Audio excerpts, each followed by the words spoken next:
Welcome to the Deep Dive, where we cut through the noise to bring you clarity on complex topics. Today, we're unraveling a really significant medical condition that silently impacts millions.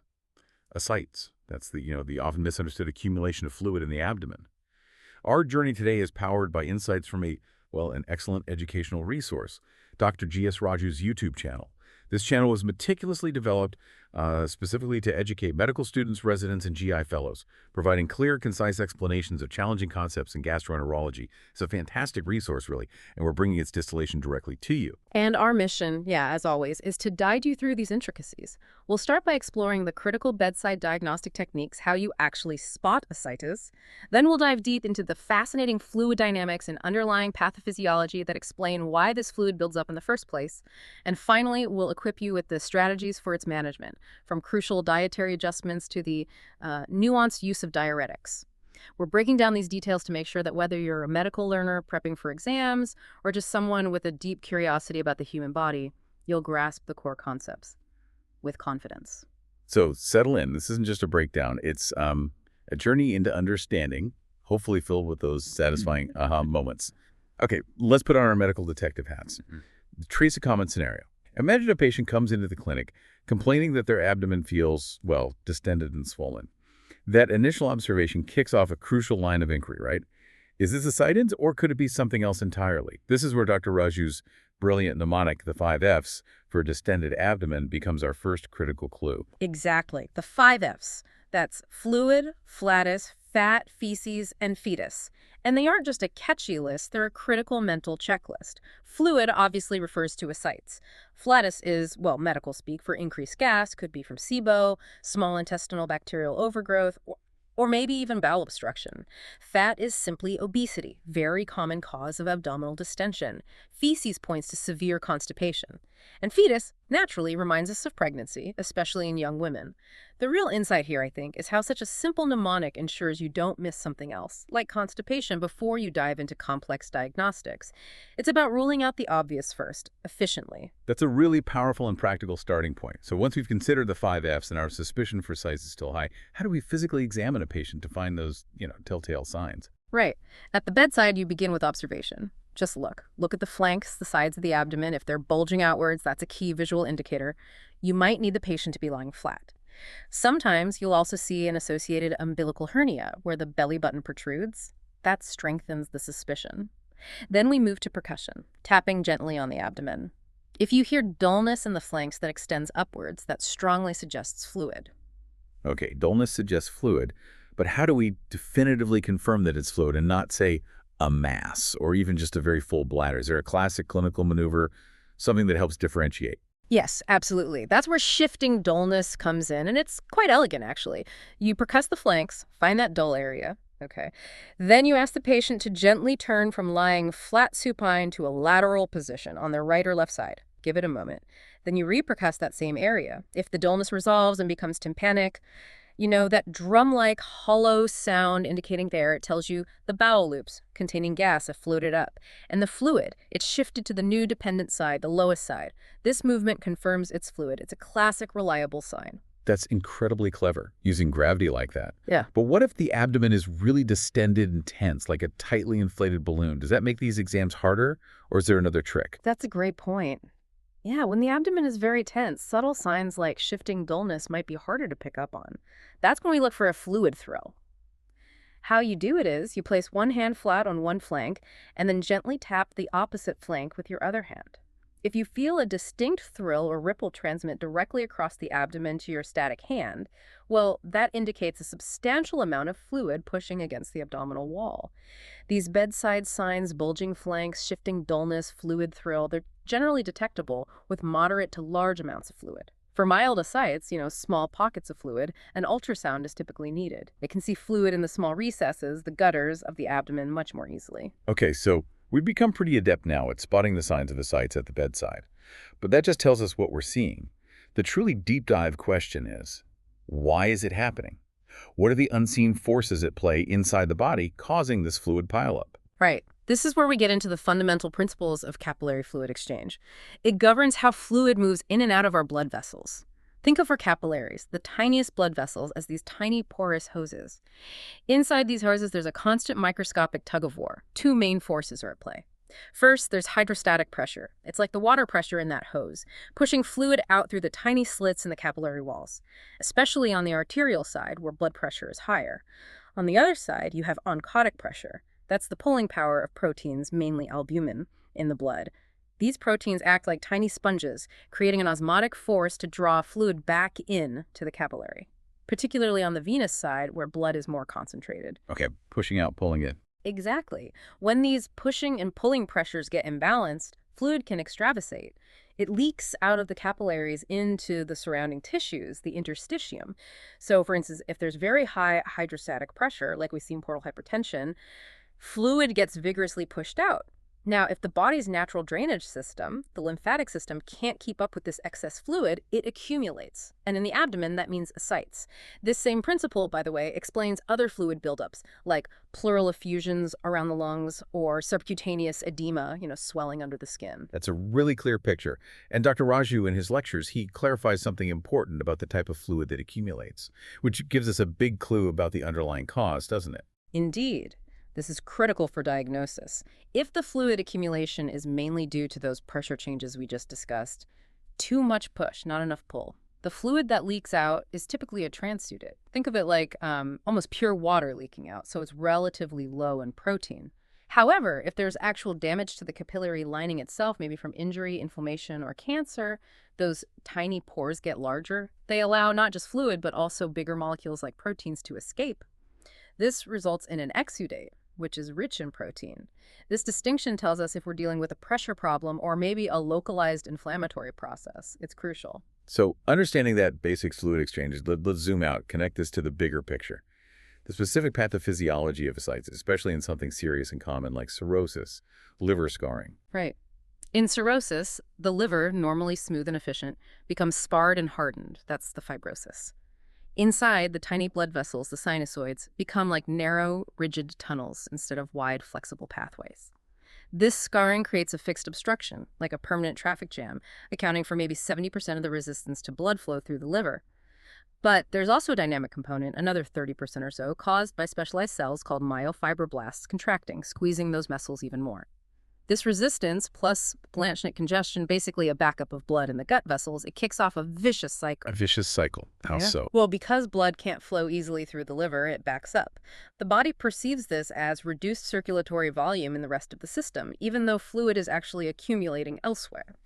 The body senses this, panics a bit, and goes into overdrive. It stimulates the sympathetic nervous system, fight or flight. It activates the renin-angiotensin-aldosterone system, or RAAS, which is the body's big gun for regulating blood pressure and fluid. And it releases vasopressin, another hormone that makes you hold on to water. All these systems aggressively tell the kidneys, hold on to sodium, hold on to water.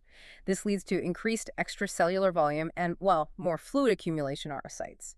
It also explains why, with all this extra water retention, hyponatremia, low sodium in the blood, can develop. It gets really complex. That vicious cycle really paints a clear picture of the body trying to help, but making things worse. And what about the serious complications that can pop up from this blocked flow beyond just the fluid itself? Yeah, the body gets desperate. It tries to find bypass routes around the blocked liver.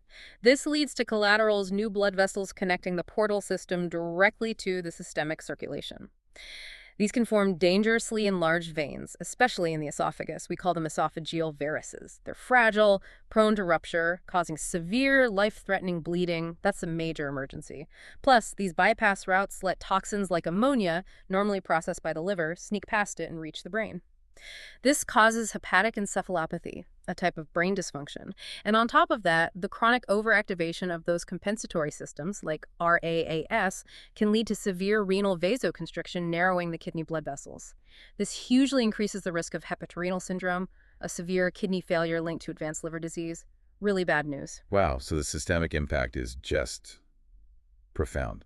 Okay, so once we've identified ascites clinically, especially if it's moderate or severe, the next crucial step is often an acidic tap for analysis. What are the practical bits?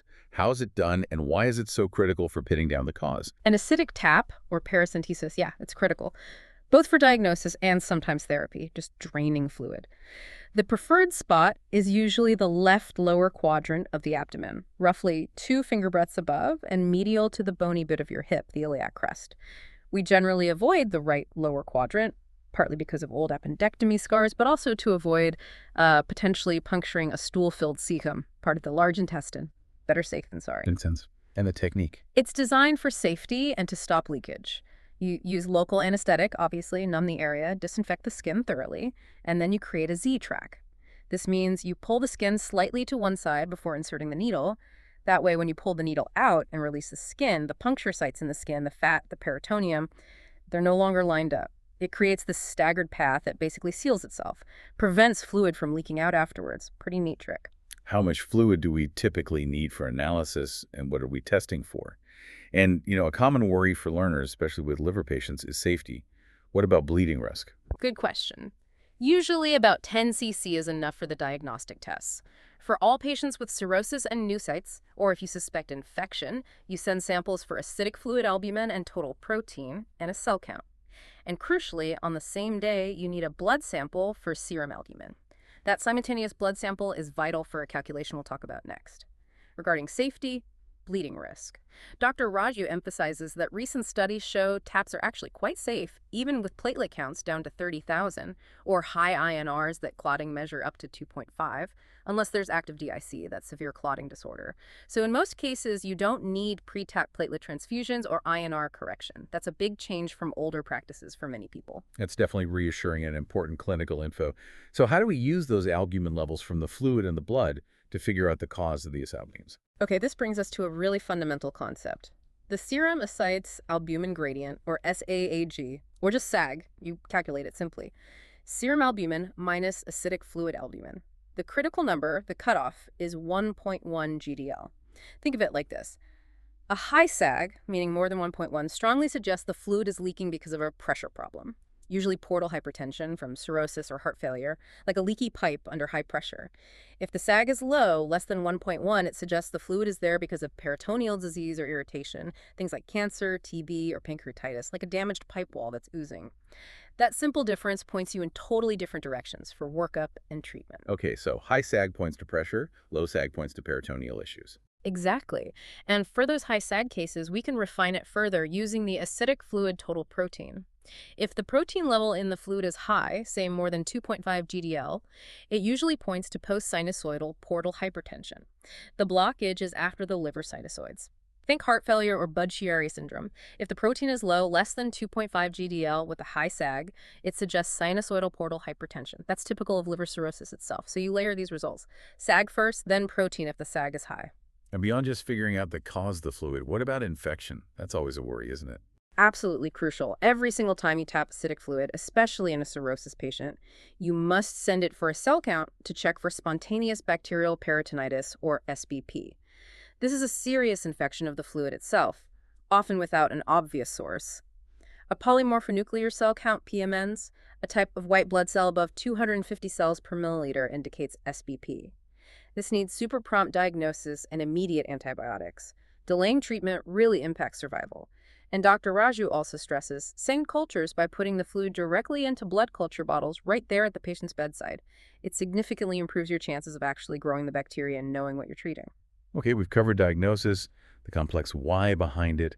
Now that we understand how it develops and how to confirm it, what are the main strategies? How do we manage this challenging condition? Well, the cornerstone, the absolute foundation of ascites management, especially in cirrhosis, is strict dietary sodium restriction.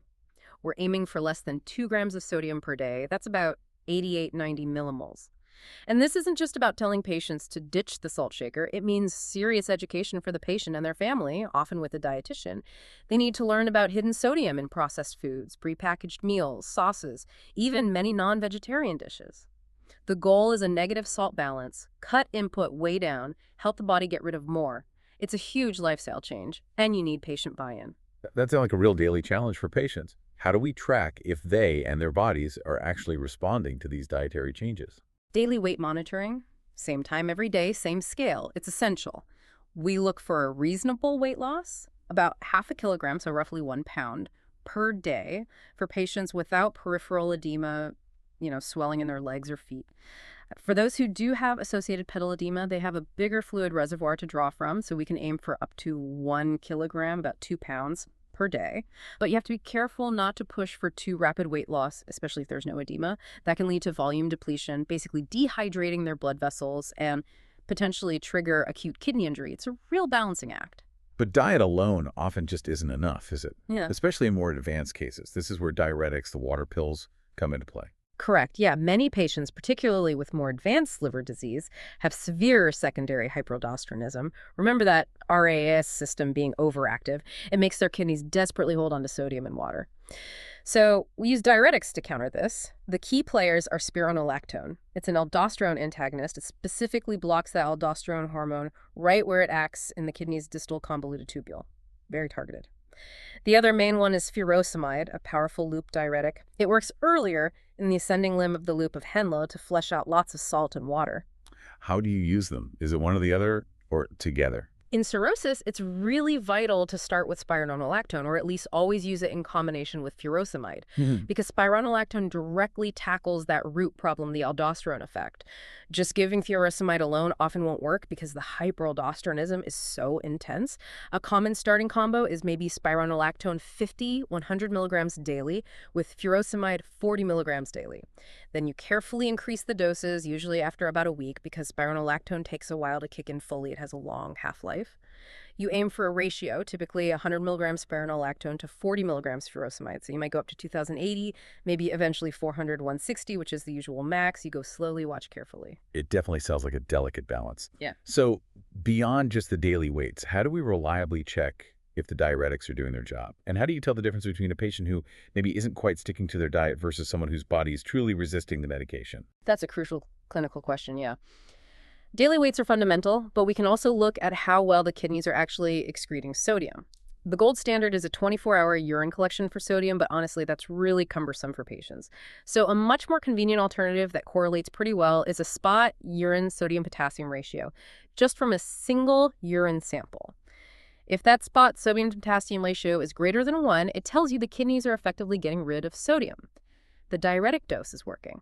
If the patient isn't losing weight despite this, the problem is almost certainly dietary non-compliance. They're still taking in too much sodium. But if the ratio is less than 1, it means the diuretic dose isn't high enough. The kidneys are resistant to that dose. In that case, you usually have room to safely increase the diuretic dosage. It's a really useful tool to guide what you do next. Okay, that makes sense. And side effects. What do we need to watch out for? Oh, absolutely critical to monitor. These are powerful drugs. You can get hyperkalemia, high potassium, especially with spironolactone. Hyponatremia, low sodium can happen, maybe more with furosemide alone or just in very advanced disease. We also watch closely for renal dysfunction, kidney damage, and worsening hepatic encephalopathy. If any of these serious things pop up, you might need to hold the diuretics temporarily or adjust the doses way down. So what happens if, despite everything, maximum diuretic doses, strict diet, careful monitoring the ascites just refuses to budge? Right, that's what we call refractory ascites. At this stage, trying to push even more diuretics is usually more harmful than helpful. You're just risking severe renal dysfunction, maybe even precipitating that dreaded hepatorenal syndrome we talked about. So the approach shifts. You have to move to other interventions. The most common one is large volume paracentesis, or LVP, where you physically drain several liters of fluid from the abdomen, often repeatedly. And you usually need to give intravenous albumin afterwards to prevent circulatory problems from the fluid shift. Other, more invasive options might include placing a TIPS, that transjugular intrahepatic cortisystemic shunt, a shunt placed inside the liver to reduce portal pressure, or for selected patients, the ultimate solution might be liver transplantation. Wow, what an incredible deep dive we've had today. We've really traced the journey of ascites, haven't we? From just noticing a distended abdomen, through the complex fluid dynamics, the diagnostic steps, and all the nuances of management. You now have a really solid foundation to understand this challenging condition, whether you're seeing it in a textbook or, in the clinic. Absolutely. We've seen how Dr. Raji's approach, which is so detailed yet clear, provides really actionable insights for medical learners at every level. From remembering the basic 5 F's right at the start, to understanding that complex, vicious cycle in cirrhosis, and then the practical stuff like using the SAG and titrating diuretics effectively, being able to connect those dots from the basic science to the bedside decisions, That's what really empowers you as you move forward in your medical training. It builds that clinical reasoning. Yeah, this deep dive into ascites really underscores how a seemingly simple symptom like a swollen belly can be a critical window into complex systemic problems happening deep within the body. And while we've thoroughly explored managing the symptoms, it always comes back to understanding and, if possible, addressing the root cause, right? Especially for chronic conditions like cirrhosis. That's key for long-term health and quality of life. And that does lead us to a final thought for you to maybe mull over. Considering that many of these conditions causing recurrent ascites are progressive, they get worse over time. What might be the ultimate long-term solutions? Or even preventative measures? Thinking beyond just managing the symptoms, what could truly alter the trajectory and improve survival for these patients down the line? It's a question driving a lot of ongoing medical research, something to keep in mind. Thank you so much for joining us on the deep dive. Until next time, keep those curious minds engaged and keep learning.